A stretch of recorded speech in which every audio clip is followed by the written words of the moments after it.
So do God talk to unbelievers? In the book he does. Let me show you another one. Watch this.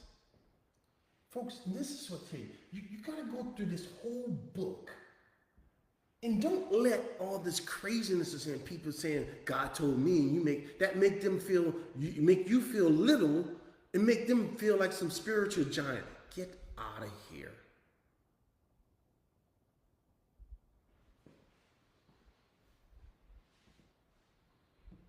Watch this. So, this happened twice, friends. Twice. All right? Now, I want to show you the first one. I should have done that. Let me show you the first time it happened. Right here. Right here. Now, look. This is the first time this mess happened. Now, what it doesn't say is that God talked. But when you look at this and you read the other accounts, you can clearly see through what it says that God spoke to Pharaoh. It doesn't say it, so I'm not going to say God talked to Pharaoh, but watch. And you're going to see why I say that when we get back to chapter 20. This is now chapter 12. So it was when Abram, now his name is still Abram, came into Egypt that the Egyptians saw the woman, who? His wife Sarah. Now Sarah was his sister, his half-sister. That she was very beautiful. She was a gorgeous woman, apparently. Because even in her older age, in chapter 20, she still was beautiful. The princess of Pharaoh also saw her and commended her to Pharaoh. Folks, listen. You better not ever bring some ugly woman up to Pharaoh. Get your head chopped off. And the woman was taken to Pharaoh's house. He treated Abram well for her sake. He had sheep, oxen, male donkeys, male and female servants, and female donkeys. Listen, folks. Pharaoh loaded Abram up with all kinds of stuff for Sarah. Now watch this. But the Lord, God steps in.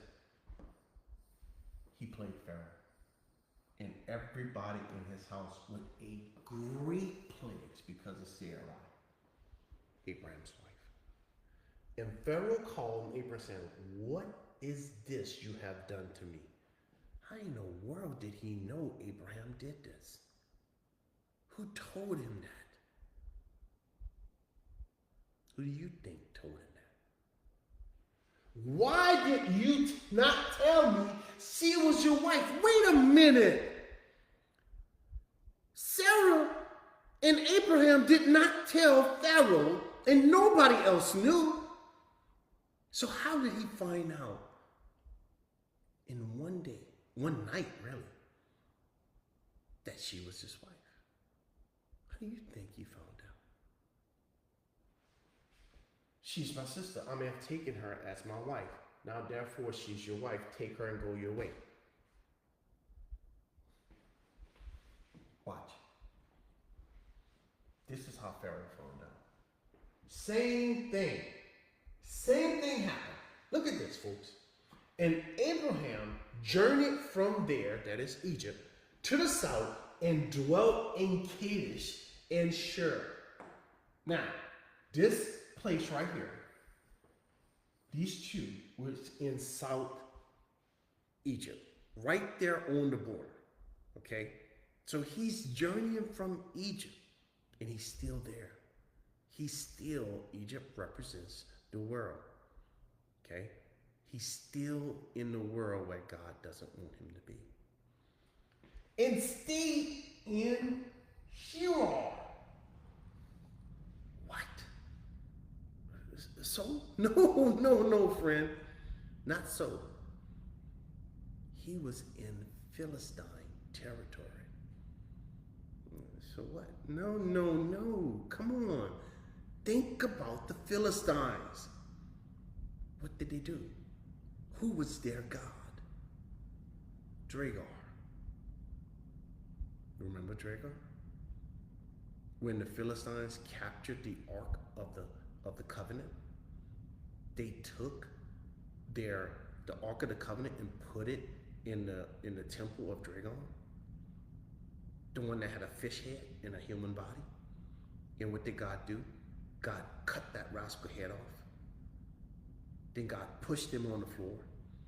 Then God broke his statue into pieces.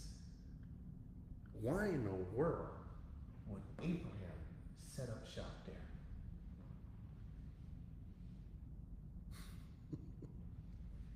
Now Abraham said to Sarah, listen folks, this is what happens when you stop at the devil's house.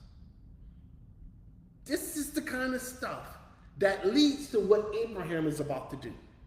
Should he have stopped there? Of course not. Look, now Abraham said to Sarah, his wife, she is my sister. And Abimelech, king of Gerar, sent and took Sarah. Another person takes her. Why? Because Abraham lied again. Yes, friends, she was his sister, but that's not what he meant. He should have said she is my sister and my wife. That would have been the truth. But that's not what he said. He purposely left out the wife part. So, in the land of a false god, it caused him to compromise. Are you compromising? Are you pit stopping somewhere you're not supposed to pit stop? What are you doing at that woman's house? Why are you calling that man? What are you doing? Are you compromising? Cut it out. But God came to this pagan, wicked, idol-worshiping king. Who did it? Satan? No, man, no doggone Satan. Look, right there. The Bible said God did it. God came to a wicked man. He came to him in a dream. At night, same way he came to Balaam. The exact same way. Oh, God won't speak to some pagan kid. Out of here. For his glory, God will crucify his own son, who did nothing wrong. Did you hear me? For the praise of his glory and the glory of his great grace, God would kill and sacrifice his own innocent son. You mean to tell me God wouldn't dare speak to a wicked, rotten, wretched, pagan, idol-worshiping king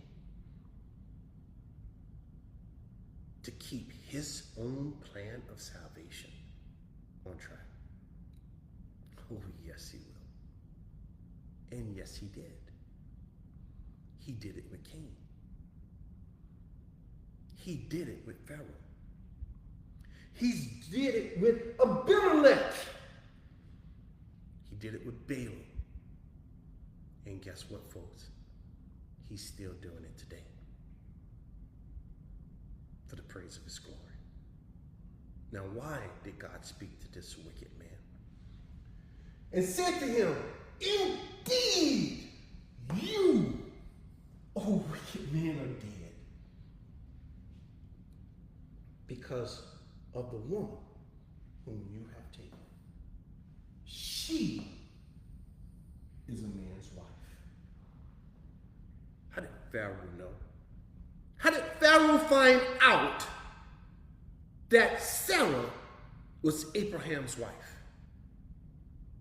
You think that just came to him? One of his people told him? No, man, no. People told him. God told him. Told him the same thing. The same thing that he told Abimelech. He just didn't write it in the book. And watch.